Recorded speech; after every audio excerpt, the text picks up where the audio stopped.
ครับสวัสดีครับวันนี้เราจะมาทำการขยายพันธุ์พืชนะครับด้วยวิธีการปักชำนะครับอันนี้นะครับจะเป็นเรื่องของการปักชำกิ่งนะครับนะซึ่งในการปักชำนั้นมีอยู่3วิธีนะครับก็จะมีปักชำกิ่งปักชำใบและปักชำรากนะครับวันนี้เราจะปักชำกิ่งนะครับซึ่งเป็นกิ่งของไม้ดอกนะครับนะไม้ดอกหรือไม้ประดับก็ได้นะครับนะก็คือต้นยี่โถนเองนะครับและอุปกรณ์นะครับที่จะใช้1ก็คือกรรไกรตัดกิ่งนะครับทำหน้าที่ใช้สำหรับตัดกิ่งนะครับ2นะครับถุงเพาะชำนะครับ3นะครับช้อนปลูกนะครับ4ครับที่เท่าแกบครับ5ถุงพลาสติกใสนะครับเอาไว้สำหรับครอบถุงเพาะชำอีกทีหนึ่งนะเพื่อป้องกันการคายน้ำครับแล้วก็หนังยางนะครับหรือว่ายางวงนะครับไว้สำหรับรัดนะครับมีอุปกรณ์อีกตัวหนึ่งก็คือถ้าวัสดุเรามันไม่ชื้นนะครับ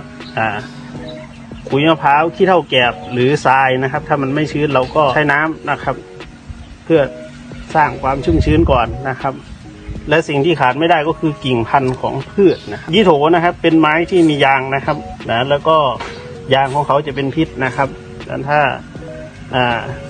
เราขยายพันธุ์พืชเราก็ควรอย่าให้ยางของเขาโดนนะครับถ้าใครแพ้ง่ายๆก็จะผื่นขึ้นเลยนะครับที่โถ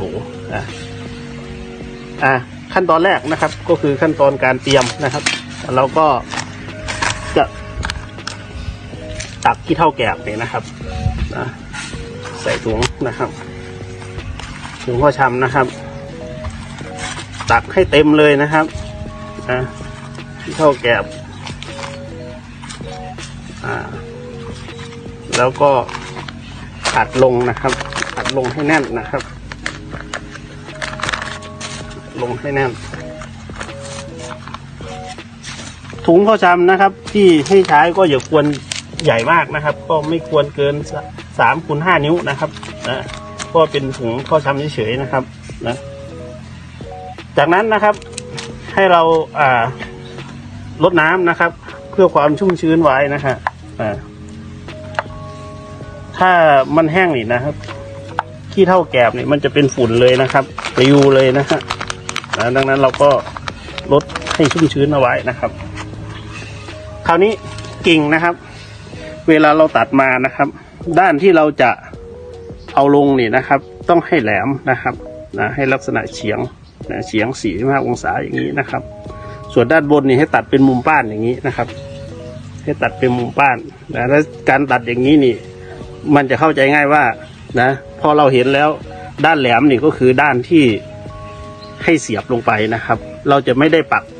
ปักกิ่งผิดนะครับบางคนเอาด้านปลายทิ่มลงอย่างนี้นะครับเพราะว่าสังเกตตาพืชไม่เป็นนะฮะตาพืชเนี่ยมันจะตั้งขึ้นอย่างนี้นะครับมันจะไม่คว่ำลงหาผิวดินนะครับมันจะตั้งขึ้นตั้งขึ้นด้านบนนะครับแต่บางคนไม่สังเกตก็จะเห็นเป็นกิ่งแล้วมันไม่มีใบก็เอาด้านไหนก็ได้จริงๆแล้วไม่ได้นะครับคราวนี้นะครับการเสียบนะครับเสียบลงไปนะให้ลึกนะครับเสียบลงไปให้ลึกถุงหนึ่งก็อย่าควรเกินนั้นอย่าควรน้อยกว่า2กิ่งนะครับเพราะว่าถ้าเราปักชำกิ่งเดียวนี่เกิดพืชตายมานี่มันก็ตายเลยแต่ถ้ากิ่งหนึ่งตายมันก็ยังเหลืออีกกิ่งหนึ่งดังนั้นเราก็เลยปักไว้2กิ่งเป็นอย่างต่ำนะครับนี่เสร็จแล้วนะครับนี่จากนั้นขั้นตอนสุดท้ายนะครับก็คือขั้นตอนการป้องกันการคายน้ำก็คือเราใช้ถุงพลาสติกนะครับสวมลงไปนะครับสวมลงไปที่ทำไมต้องเป็นใสถามว่าเป็นสีอื่นได้ไหมสีดำได้ไหมก็ได้ครับแต่ว่าสีใสนี่ก็คือมันโปร่งแสงแล้วคราวนี้เราจะได้รู้ว่าพืชมันตายหรือมันไม่ตายนะฮะถ้ามันไม่ตายมันก็จะแตกยอดขึ้นมาก็ประมาณ20 วันนะครับ15-20 วันนี่กิ่งของเขาก็จะเริ่มหรือว่ายอดของเขาก็จะเริ่มแตกขึ้นมานะฮะแตกยอดขึ้นมาอันนี้ในกรณีที่เราไม่มีฮอร์โมนนะครับ เรานี่นะครับหนังยางเราก็รัดอย่างนี้นะครับการคายน้ำของพืชก็ไม่มีแล้วนะครับเราก็ตั้งไว้การตั้งไว้ก็ ตั้งไว้ในที่มีแสงแดดไม่ร้อนมากนะครับถ้ามีเรือนพ่อชำก็เก็บไว้ในเรือนพ่อชำนะครับแต่ถ้าไม่มีเรือนพ่อชำก็เก็บไว้ในร่มนะในชายคาบ้านก็ได้นะครับประมาณ 15-20 วันเราสังเกตเห็นนะครับเขาก็จะแตกยอดขึ้นมานะก็แสดงว่าพืชเราไม่ตายนะครับพร้อมที่จะเจริญเป็นพืชต้นใหม่เอาไปปลูกได้นะครับสำหรับการขยายพันธุ์พืชด้วยการปักชำกิ่งในวันนี้นะครับก็หวังว่าจะได้ประโยชน์นะครับไม่มากก็น้อยนะครับ